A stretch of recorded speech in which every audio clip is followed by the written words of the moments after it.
Welcome to World Affairs Today, brought to you by the World Affairs Council, Washington, D.C., a leading forum for global education and international affairs.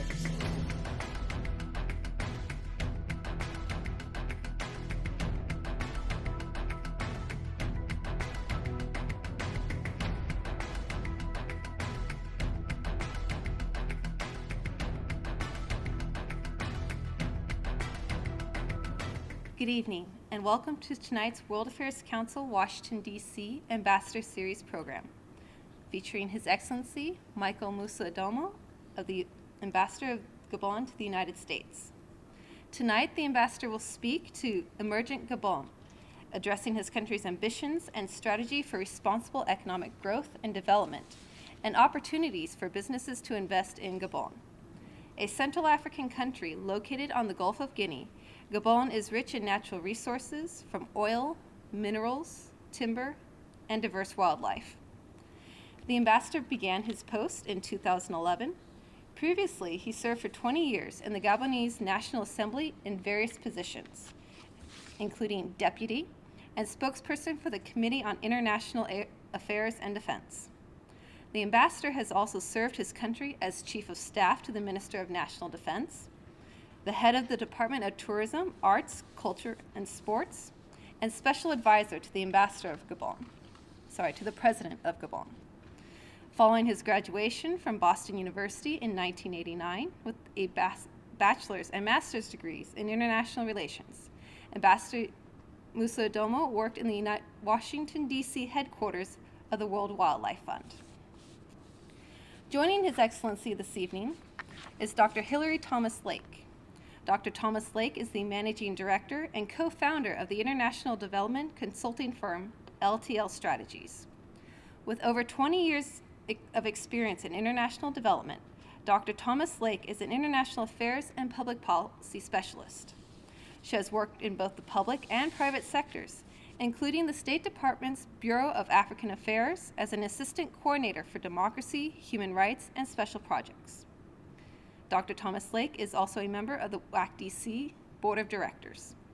Please join me in welcoming Ambassador Michael Moussa-Adamo to the podium.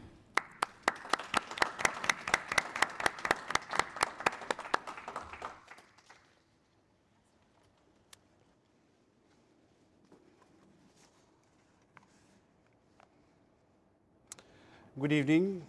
Thank you, Stephanie. Ladies and gentlemen, distinguished guests, friends, and colleagues. A special welcome to viewers on television and on YouTube who may be hearing for the first time about my country, Gabon. It is a privilege to be asked to participate in this series of talks by ambassadors and other diplomats sponsored by the World Affairs Council of Washington, D.C.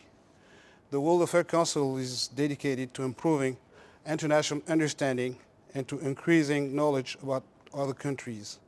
And I am happy to have this opportunity to offer the hand of friendship from Gabon and say a few words about our bilateral relationship with the United States, Gabon roles in its African neighborhood, and how we plan to engage in economic growth and increase the prosperity of our people in the 21st century.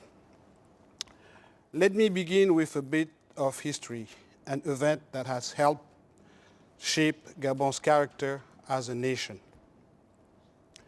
Our country's capital city, Libreville, was founded more than 165 years ago as a haven for men, women, and children rescued from the transatlantic slave trade.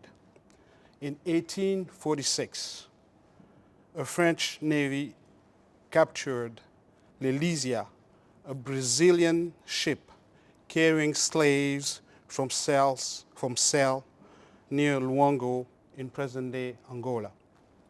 The slaves were freed in Gabon and in 1848 founded the city of Libreville, which literally meant free town, naming it as a symbol of their own liberation. The capital city of Sierra Leone, Freetown, has a similar origins story. In the 17 decades since Libreville was founded as a haven for displaced persons, Gabon has often been a welcoming refuge for those seeking shelter from the storm, both literally and figuratively. As turmoil has gripped our neighboring countries from time to time, people have come to Gabon to seek aid. We have helped them when we can, and many of these refugees have stayed in Gabon, building new lives, starting businesses, growing their families.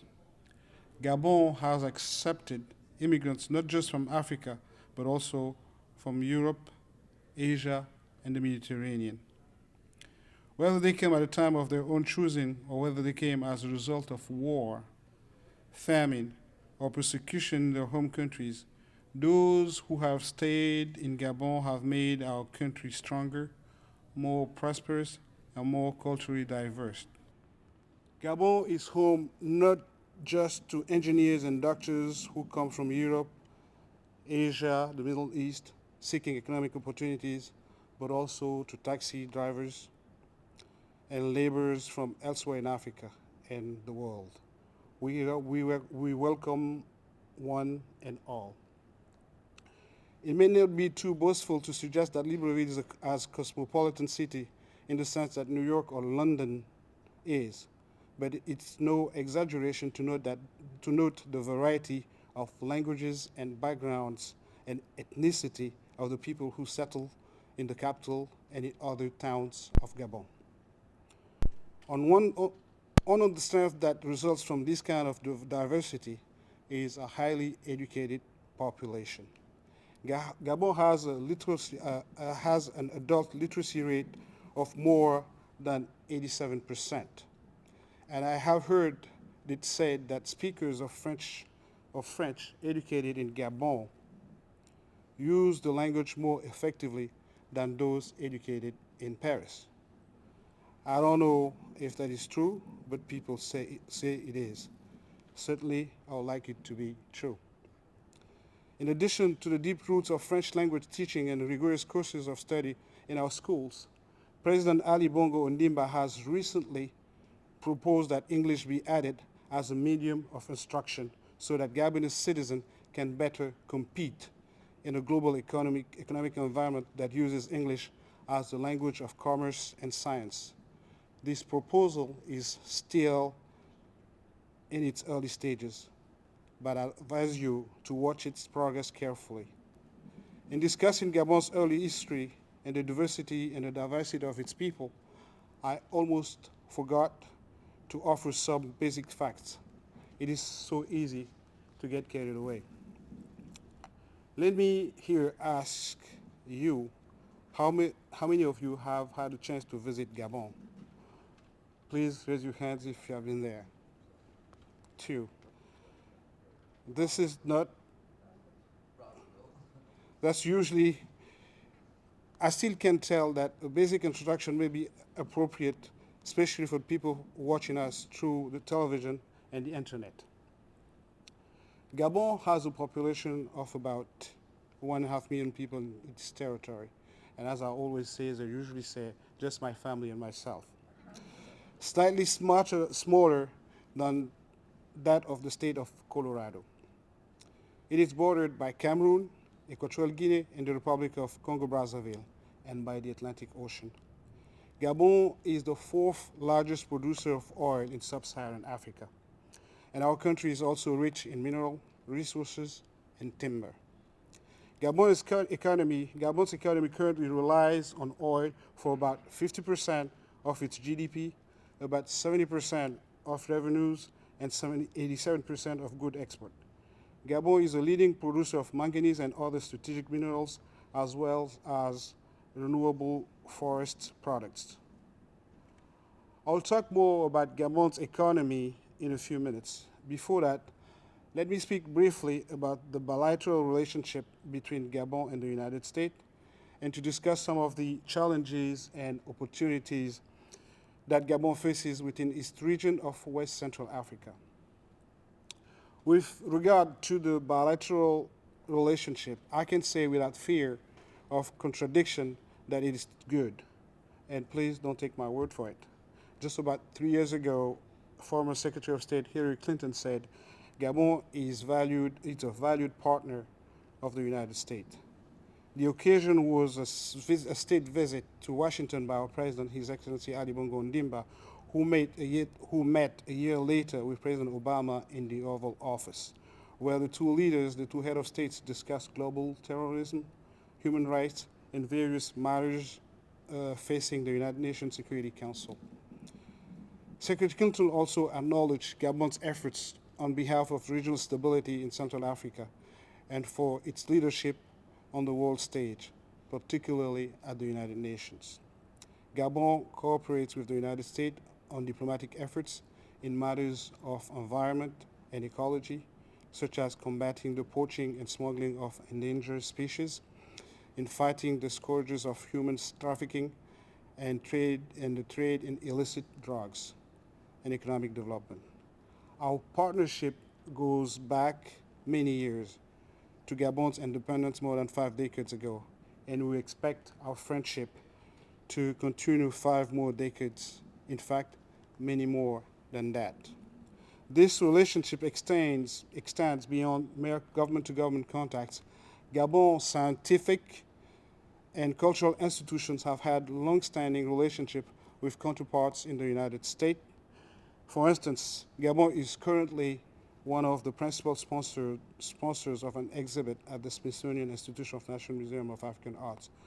The exhibition of African artists is called Earth Matters, and it examines the engagement of man with material and natural world. I recommend highly that and encourage you to see it before it closes in January 2014. Gabon also works with American universities in scientific research. For instance, we have ongoing special relationship with the University of Oregon for the study of forests and other natural resources. Gabon students come to the United States to pursue higher education, and we welcome American students, tourists, and business travelers throughout the year. Gabon similarly has good relations with its neighbors, even when there are rough edges that need to be smoothed out. In recent years, we have successfully settled borders disputes that might have been ignored for 50 years, but today have become more salient because of petroleum resources discovered in the Gulf of Guinea. Both President Ali Bongo and his predecessor in the presidency have hosted talks in Libreville for parties from nearby countries engaged in civil unrests. Most recently, Libreville was the venue for talks between disputants from the Central African Republic, but over the years, Gabon's presidents have helped to calm angry voices from Chad, Cameroon, the Republic of Congo, Equatorial Guinea, and other countries. President Bongo has also used his diplomatic skills to help bring resolutions to conflicts elsewhere in Africa. Gabon political stability since independence in 1960 has made it an ideal place to talk about peace and development. It is noteworthy that the outgoing chairman of the African Union, Dr. Jean Ping, is a distinguished Gabonese diplomat and former foreign minister that Gabon served as president of the United Nations Security Council from March 2010 to June 2011. Let me turn to the challenges that Gabon faces in the 21st century. Like many of Gabon's neighbors, and indeed like many other countries around the globe, we face challenges held in common. How to address climate change, how to deal with the rapidly changing economic conditions, how to improve living standards for more and more youthful population. Under President Ali Bongo's leadership, we recognize that new technology brings great promise and also may be disruptive to traditional ways of doing things. Cell phones, for instance, offer tremendous opportunities for bringing communities together, from bringing banking and financial services to previously unreachable customers and for spreading information and prices and jobs quickly and more efficiently. Yet, as we know through sad experiences, these same cell phones can be used to ignite terrorist bombs and to spread unfunded rumors. Promise and peril, crisis and opportunity. These are the twins of the 20th centuries. These are the twins of the 20th century, and Gabon hopes that the balance remain with promise and opportunity, while crisis and peril disappeared beyond the horizon. We are addressing these matters through the strategies of Gabon's Emergent, that are a vision of President Ali Bongo Ondimba. In the president's own words, since he took office in August 2009, he has implemented an ambitious economic and social reform policy which now guides Gabon's development. This includes a diversified, sustainable model for economic growth, meaning that the country will no longer be solely dependent on oil resources. Gabon President Bongo says, it's a country undergoing changes. It's a country which embraces the world. Gabon is a country of opportunities. The primary element of President Bongo's vision for Gabon's future is, as I said, the concept of Gabon Emergent or emerging Gabon. And Gabon Emergent is based on three pillars. The vision is based in three pillars. Gabon Vert or Green Gabon, which is the promotion and conservation of natural resources, including the country's natural beauty and ecosystem. Gabon Industriel or Industrial Gabon, the promotion of trade and investment in manufacturing and value-added industry. And Gabon de Service, of course, service-oriented Gabon, which is the promotion of human resources development and infrastructure to make Gabon a regional hub in financial services, information technology, logistics, and other aspects of the 21st century global economy. Let's talk about Gabon Vert, or Green Gabon. The objective of Gabon Vert is to diversify sources of growth and sustainable development throughout the promotion of green oil, what we call green oil, which is Gabon's impressive ecosystem, including 22 million hectares of forest encompassing 88% of the country's territory. It also includes Gabon's largely underdeveloped agricultural land and 800 kilometers of preserved Atlantic coastline. As a major component of Green Gabon is the development of ecotourism, with a mind towards model like that of Costa Rica in Central America. With its 800 kilometers coastal line and beaches, 13 national parks, 20% of the country's territory, which are home to flora and fauna species unique to Gabon, and more than 400,000 years of archaeological and cultural history, Gabon has all the key ingredients to become a key destination or destination of choice for tourists from North America, Europe, and Asia.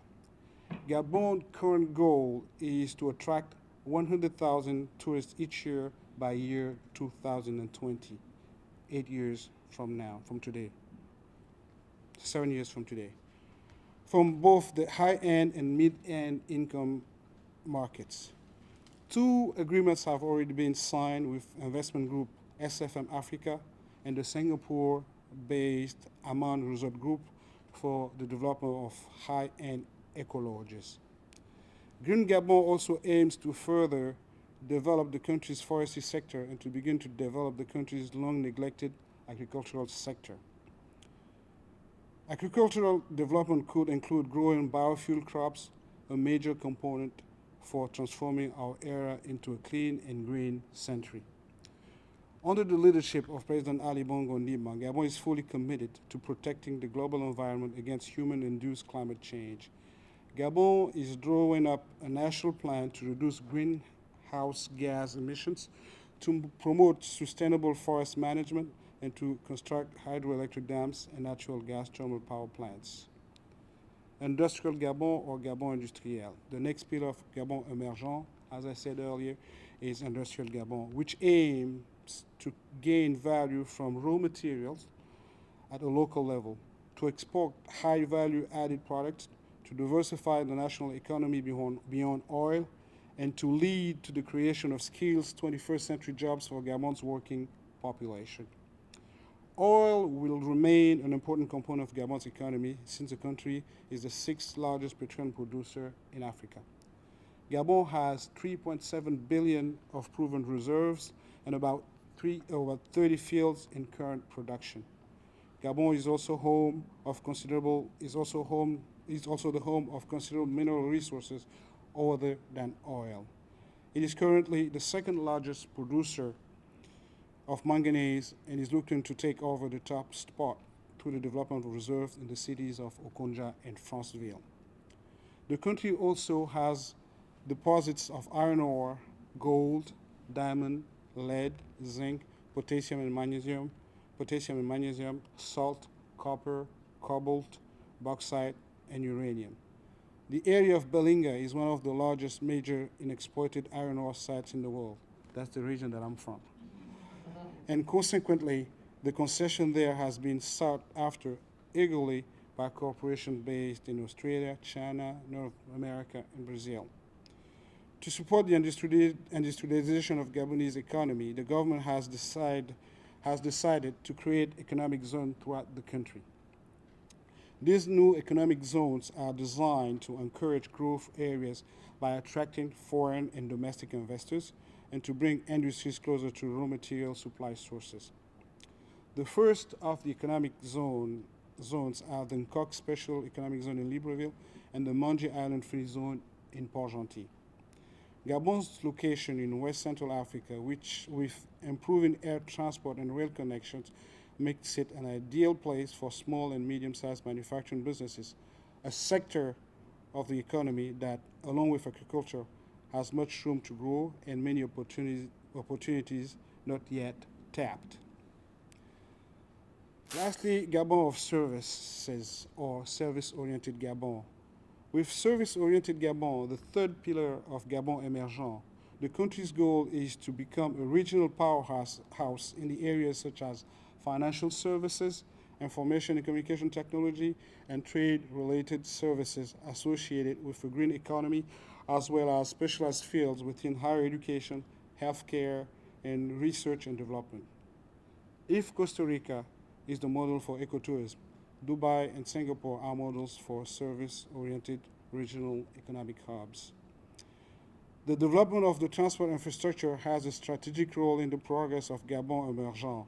Among other goals are the development of 3,600 kilometers of new paved roads by 2016, developing links to neighboring countries and anchoring roads on both north-south and east-west axes. Gabon is also improving its seaport infrastructure by expanding the capacity of Ovendo Port and developing more than 3,000 kilometers of waterways, both coasts and rivers. A new international airport is planned for Libreville, which will include substantial resources for cargo transport. In addition, the airport in Port-Gentil, the second largest city in Gabon, is having, as we speak, a major upgrade. In the area of telecommunication, Libreville has been connected for more than a decade to the fiber optic cable connecting Africa to Europe. There's a second one. The first one was AC3SAT3, the second one ACE, was just launched.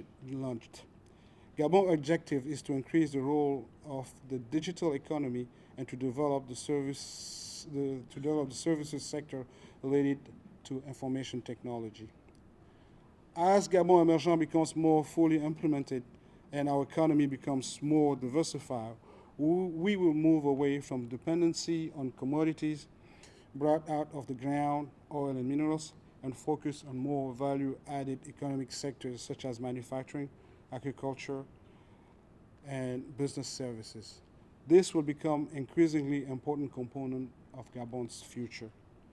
With its central location and openness to small and medium-sized industries, Gabon is well placed to become a hub of production and distribution. We expect to be able to export products and services to our neighbors in West Central Africa, in West and Central Africa, as well as to Europe and North America. This has been just a brief overview of Gabon's opportunity in the early 21st century. There are probably topics that you would like to learn about, and I'll be happy to answer all your questions. Again, thank you to the World Affairs Council of Washington for making tonight's programs happen. I will now turn to Dr. Thomas Lake Hillary, who has some questions to spark our conversation and who has graciously offered to moderate the continuation of this discussion. Dr. Lake. So, I think one of the things that stood out in your remarks, Mr. Ambassador, was the discussion of the education system, first of all, talking about the fact that you've got upwards of an 87% literacy rate. Congratulations, that's quite impressive. But you also talked about a plan, I guess it's a proposal at this point, for adding English as a medium of instruction. Could you tell us a little bit about where that is now, and is the idea sort of a la Rwanda, sort of Rwanda-style bilingualism, or? I would say that I was reading the paper just a week ago, last week, that there's a big debate in France now, Gabon being a French-speaking country and French being our official language. I was reading, it was so funny, I was reading the paper last week that there was a big debate, there's a big debate, an ongoing debate in France now. They're trying to introduce English as a teaching language in colleges now in France, which was not done in the past. But you're right, Rwanda has been a model, and the announcement made by the president of Gabon to introduce English to the same level as French in the education system, although we do have it in college, in high school and in college, was made when the president went to Rwanda and also saw how successful it has been in Rwanda. One has to admit that today English is the language of trade and commerce and research. It's no longer a proposal, it has been decided and is being introduced.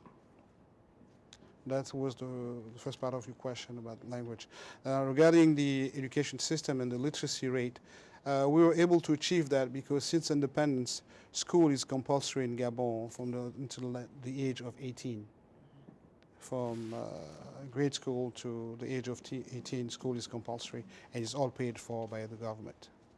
One of my questions was to know what's the current percentage of private sector investor partners in Gabon who are from the U.S.? Do you have an approximate number? No, I don't have an approximate number. I don't have a number at all. I would say that most of the American involvement, economic involvement in Gabon will be in the oil business, in the oil sector. It used to be that the majority of oil companies in Gabon were French. Now the majority of oil companies are American. That's a main sector where you have a lot of American involvement. We have one American bank, but it's not open to commercial bank. It's Citibank. We have a couple, one telecommunication company, IPX in Port-Gentil, and I guess that's really about it. And that is, as we're talking about Gabon as an emerging country looking towards the horizon of 2020, about business and investment opportunities and obvious resources and wealth that needs to be tapped and developed, I wondered if you could talk a little bit about what the state of the debate or policy is in Gabon regarding corporate social investment on two levels. One, in terms of the international investor partners that you have currently operating in the country, does the government of Gabon have certain corporate social responsibility investment requirements of those companies? And then on the other level, is there a national policy, or is that something that's being thought about? It is something being thought about. We rely on the honesty and the will of any corporation that will come, obviously. We're not as advanced as in America as you guys are regarding corporate social responsibility. I forget to mention Coca-Cola, who's there through another, through a parent company, a bottling company. But yes, those are areas that we think of, but we're not as advanced as you guys are as far as corporate social responsibility are concerned. But we make sure that civil society is there to help, and the government as well to assist. Now Does anybody else have questions? Because I have several, but I'm happy to open up for people. If you'd like to come to the mic, please, at the podium and introduce yourself, say where you're from, and then not the town where you were born, but which organization you represent, what's your affiliation? My name is Eddie Eichus, and I'm president of a very large federal worker union. I wanted you to talk a little bit about democracy. I mean, President Bongo's father had been president for 40 years, and that's really not the sign of a great democracy. Just reason, I'm curious as to the how democracy is going now, and I also wanted to ask you about the distribution of income specifically as to is it getting better? I mean, for a long time, it was felt that there were there was the 1%, and then there was the 99%. Now maybe there's a 5%, and the tourist industry is controlled by 3 different companies. And I wanted to talk about the roads in the sense that the roads were in fact sort of controversial. There was actually there was some concern that it wasn't really supporting the environment. Who's building the roads? Is it and that contract and how that works? You talked about the previous president who was in power for 41 years.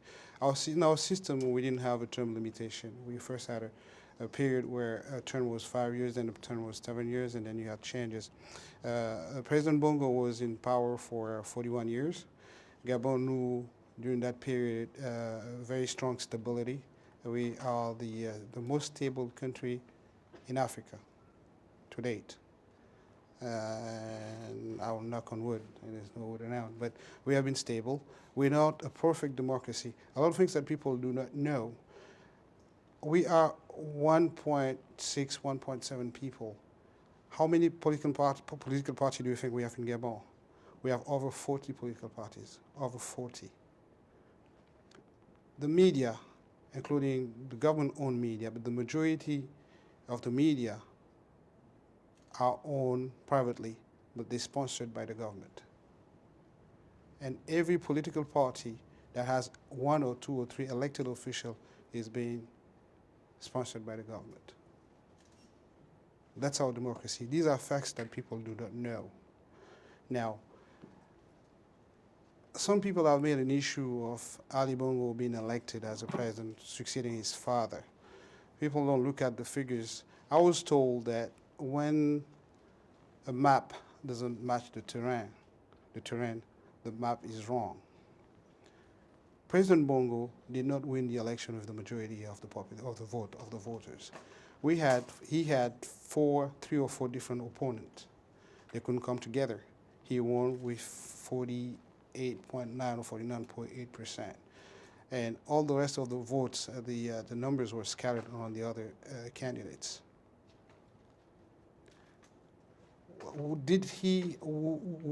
Should we have disqualified him because he was President Bongo's son?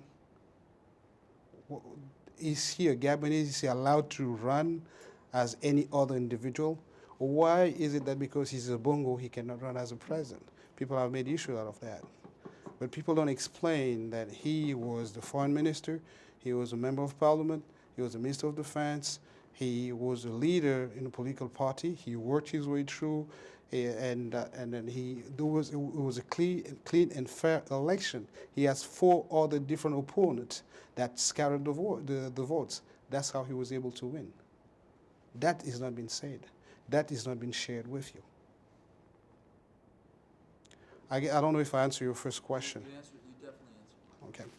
Your second question, as of the one regarding the distribution of wealth, this is a real problem in most countries that depend on extraction. We call it the oil curse. It's not an excuse to say that it's not only a Gabonese problem. We see that all throughout Africa. We have that problem. Our efforts today is to try to do away with that, to fix that, so that we can increase the size of our middle class. We think that if we can work into increasing the size of the middle class, we'll have a better income distribution. It is true that the oil revenues, it's true that all the country's revenue were not in the past shared evenly or properly. It's true that it has been mismanagement in the past. We're trying to do away with that, and that's why the president, the actual president, is very strong against corruption. He's working hard into bringing in transparency and accountability in the system. Last question is Now, about the last roads. question regarding the roads. Then again, I think the underlying, what you didn't say in your question, because you mentioned, the question was who's building the roads, and apparently your sources are telling you that it's not environmentally sound, it's not done respecting the environment. I don't agree with that. I think what you're not saying is to say, are the Chinese building the road? I think that's your question that you did not say. I have to say that, and to be kind with you and be bold with you, Chinese are everywhere, even in America. They're everywhere, even here in America.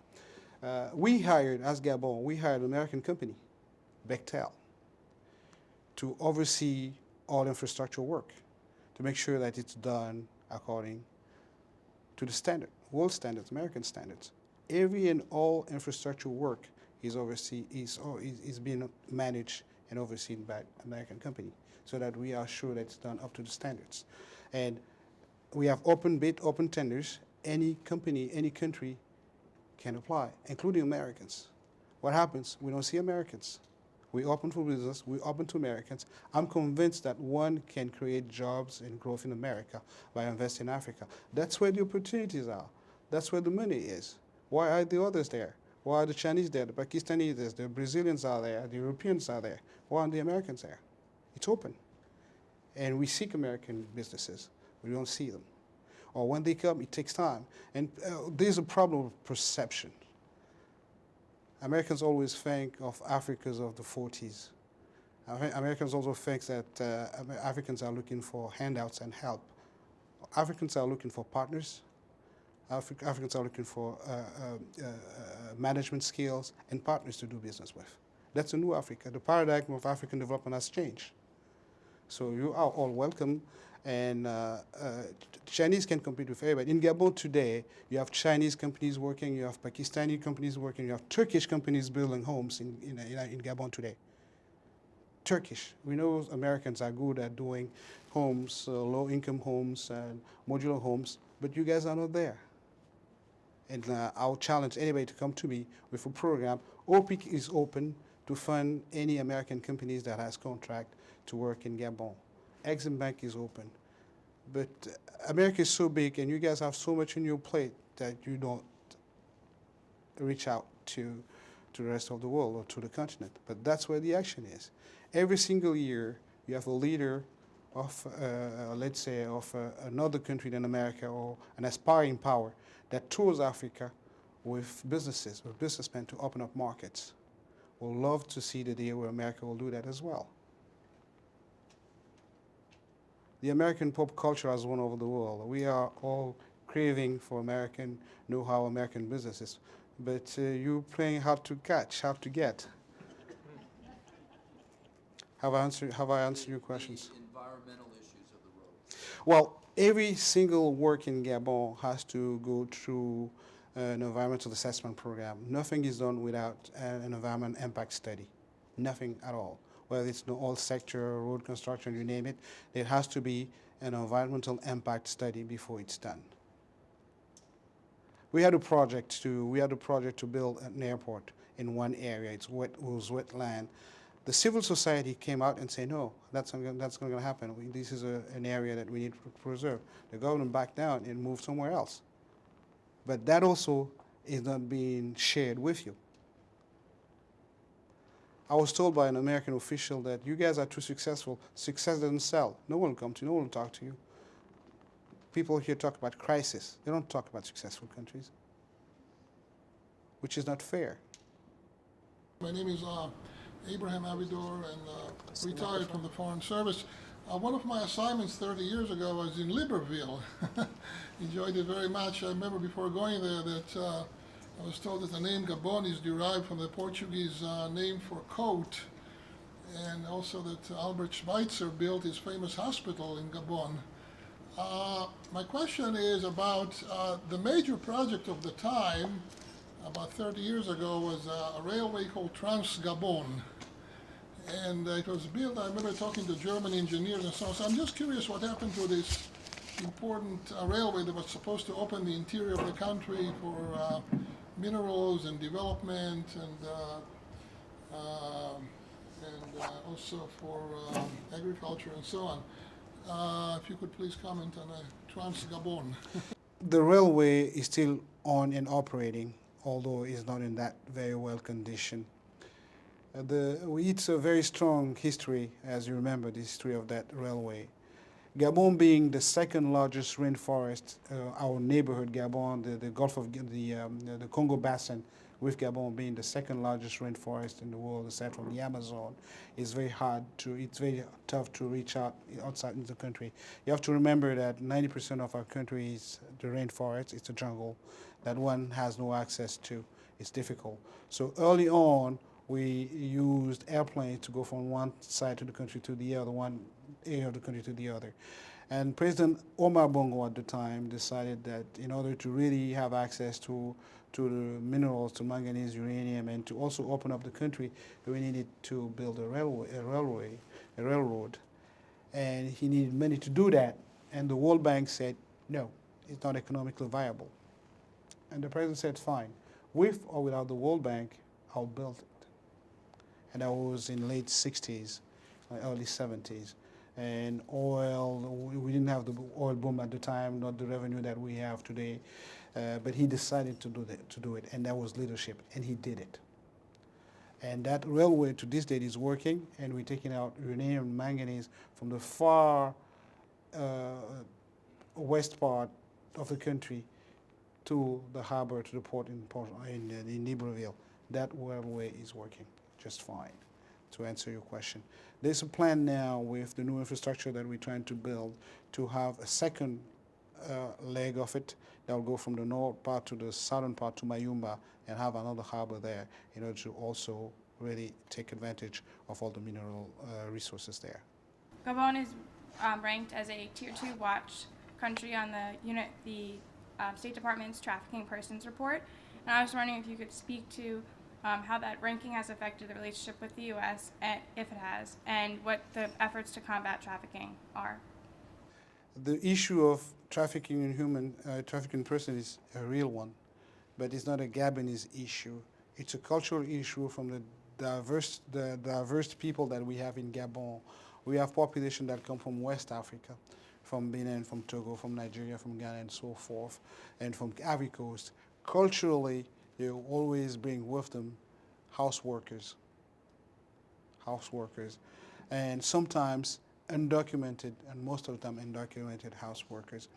And as our police and our people do the work, they most of the time find out that these kids that are brought to Gabon by certain neighbors usually are not blood relatives, and they cannot even trace their families.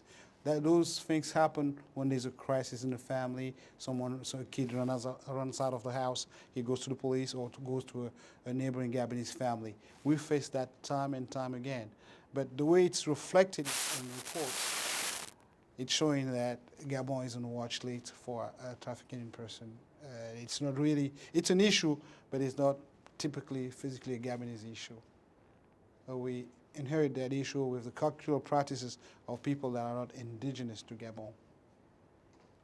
That's a real issue. I was hoping if you could please elaborate on perhaps more ways that you could see Gabon and the U.S. Cooperate, aside from when you mentioned having U.S. companies do business in Gabon. Well, I see my job here as twofold. I think I'm here to promote the U.S. to Gabon, but also to promote Gabon to the U.S. I see my job as twofold. And I think that whatever I can tell you here doesn't make service to Gabon. I think that the best way to really do my job properly is to entice you to go to Gabon and see it by yourself so that you can have your own opinion on the country, on the people. I think you love it. I think the world is a wonderful place and people can really get along if they want to. And I think that people can be one of the, I think that we can help one another, and I really believe in a global village. I can leave Washington D.C. tonight and be in Gabon tomorrow afternoon. It's that easy. The only problem is the airfare. The only problem is the airfare, and it's funny because I had a meeting today with one of the vice presidents of United Airlines, trying to see how we can work in really bringing Gabon to the U.S. I believe that modern diplomacy is really to bring people together, people-to-people diplomacy, economic diplomacy, cultural diplomacy, to share what we have different that make us human. What are different and that make us human. We are human. We are all part of this earth. So I don't see diplomacy as just representing the country and going to functions.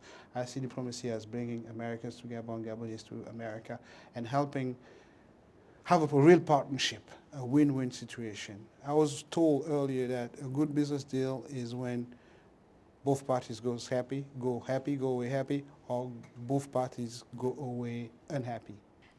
I wanted you to explain a little bit more about the employment rate in your country and what determines employability, because you were telling us earlier about education being really important to your country. So can you explain a little bit more? Sure. We live in a society where we are moving towards getting to where you guys it took you what, 300-400 years to get where you are.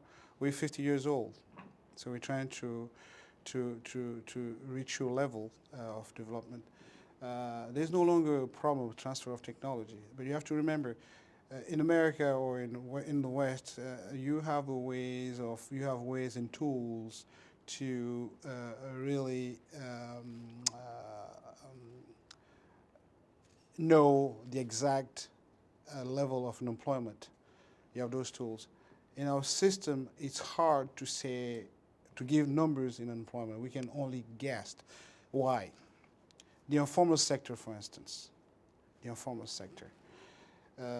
In any African countries, not only Gabon, would you call American someone who's unemployed? How do you categorize that? Someone who is a shoe shiner, is he unemployed? Someone who has a shop. There's a lot of informal sector in our economies that here will be seen as unemployment. Whereas in our systems, in our economic system, the way it is shaped, the way it works today, you cannot call that unemployment. But yet again, we have a high level of employment because you don't have a match between the training and the job offers in certain areas. Therefore, you can see in Gabon, as well as other countries, youth and young people that have master's degree and PhDs, sometimes in philosophy, that cannot work because what certain companies at the moment are looking for might be welders or drivers and so forth. And we have a system in which people are really, because we were told culturally to be educated because we were not educated. You have people that have a lot of diplomas that the ego will prevent them from being a driver. I have a master's in communication, I'm not going to be a driver. I have a PhD in philosophy, I'm not going to be a bartender, and so forth. We have to change. There's a work to be done. There's a mentality change that needs to take place. And as we move along and as we have better views on where we want to take our people in our countries, we can really try to have a mindset change. It's a mindset change. The main goal and the main ambition is to increase the middle class. In countries such as Gabon, you can measure the middle class and say, well, okay, we have 3%, 5% of the country that's a middle class. What if we have 25% of the population that's middle class? What if we have 30% of the population that's middle class? I don't know if I have answered your question.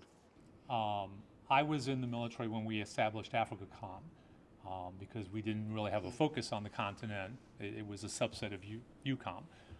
From your perspective, has that really made a difference? Does that touch Gabon in any way, or even in the larger context of the continent of Africa itself? Has that changed anything for you tangibly? The second question relates more to some of the comments you've made going back to cell phones and things of that sort. You've got a big unemployment challenge. You've got a big disparity in wealth. Google recently announced that they're looking at the idea of floating balloons over the continent to get people access to the internet where it might be otherwise impossibly costly to do so.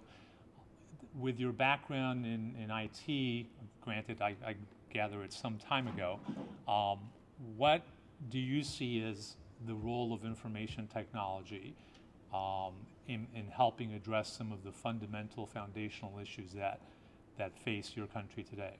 I think Africa is a good idea. It was an outstanding idea. Although I remember that and you can understand that easily. At the time, no African countries wanted to host an American base in the country. But today, everybody's writing to host it. Everyone wants to the headquarters of AFRICOM to be in their country. I know at least 3 or 4 different countries that have made that request. AFRICOM is a very good tool. Then again, I'm not going to be a typical diplomat now. I'm going to say that it is. Most of the time, the American foreign policy, sometimes some areas, is immediately perceived as force, gunboat diplomacy. And that has changed, I have to admit, and to the better. I think that AFRICOM is an outstanding tool, it's a good tool. You have to remember that today, approximately 17% of the energy sources used in America comes from the Gulf of Guinea, Africa. And I think that the economic presence brings peace and stability. Economic presence brings peace and stability. The French say, ventre affamé n'a point d'oreille. An empty stomach has no ears. Okay. If you provide jobs, we can debate on this for hours. What fuels terrorism? What fuels the guys in the northern part of Nigeria? They don't have any work. They have nowhere to turn to. They're young, and they're looking for activities. They go to the madrasas. They want to be known. They want to be on TV. It's simplistic, but it has some merit. So as far as AFRICOM, I think it's an outstanding tool. It's a good tool. How do you protect the Gulf of Guinea from piracy? A few weeks ago, a few boats were taken hostage in Ivory Coast. I remember last year 2 or 3 events in Cameroon and Equatorial Guinea. How do we protect those areas? Today, you have drugs floating coming from Latin America, going through Gambia, through some countries in West Africa, Nigeria, Ghana, you name it. How do you protect it? How do you prevent it from going to Europe and ultimately coming to America? By being present. So it was forward thinking. It was a good tool. It was well seen.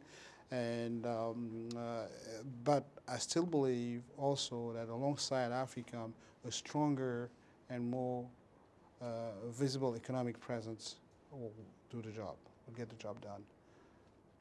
Now, as far as technology is concerned, it's a real concern to us. It's a real problem to us because I strongly believe that, and we in Gabon strongly believe that, for sure President Ali Bongo believes that new economy will be technology oriented, and if we don't catch up, we'll be left out of the new economy. The numeric economy is the economy of the future, so our kids, which are the future of the country, have to be prepared for it. That's why we put in such an emphasis into telecommunication, into IT.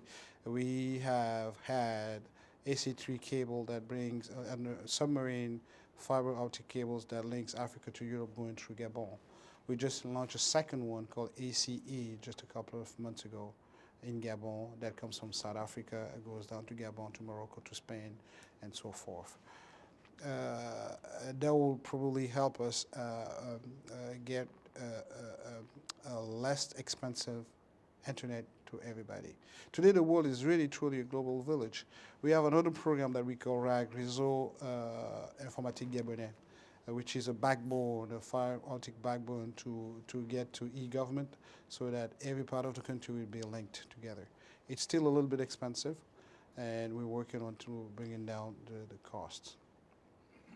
So we are convinced that numeric economy will be the economy of the future, and that divide should be, that gap should be narrowed between the West and Africa. You mentioned before that in the late 60s and early 70s, the World Bank did not help fund the railroad across Gabon. What has been Gabon's relationship with the World Bank since this time, and what do you predict will be your relationship in the future? We have had I was expecting that question too. We have had a very difficult, rough time with the World Bank in the past, but fortunately, it's a thing of the past today. I know that there's a new program now with Gabon. The World Bank has about $300 to $350 million available for Gabon. The World Bank is covering the Gabon. They have a wonderful person now there in Gabon on site as a World Bank representative. Exim Bank is open for Gabon, so is OPIC. So we have a much, much, much better relationship with the World Bank, and presently World Bank is funding a few projects. They're looking into also partnering with IFC, I believe, or just the World Bank with another project out of in Illinois or Minnesota with a company called Biogenic. There are talks now, ongoing talks in CA. It's a new process. You take wood waste and make it get an activated carbon out of it that's been used for steel making, steel manufacturing. Is also they also produce carbon to clean water and so forth. Taking wood waste and making it a product that's a manufactured product that's being sold for revenue. Yes, to answer your question, the relations is much, much better now, and we're glad it's better. On behalf of the World Affairs Council of DC, of which I'm a board member, and on behalf of our friends and participants here, we'd like to say thank you very much. Thank you. It's a sheer honor. I'm honored to be here. I'm honored to represent Gabon to the United States of America, to Mexico and Haiti. I would like to really, whatever I said here does not do service to Gabon and to you. So I will invite you all to come and visit and see Gabon for what it is and who we are and what you're trying to achieve. It's a beautiful country, beautiful people. It's the only country in the world where you can see surfing hippos, elephants, sea turtles, and whales. You can Google it, Google surfing hippos, and you'll see it. And with an American passport, we have a reciprocal arrangement with the United States government, the State Department. With a United States passport, you can have a 5-year visa. So you can come to Gabon at your leisure. So you can come to the embassy at any time, and I will gladly grant you a 5-year visa. Thank you. Thank you for joining us for World Affairs Today, a production of the World Affairs Council, Washington, D.C.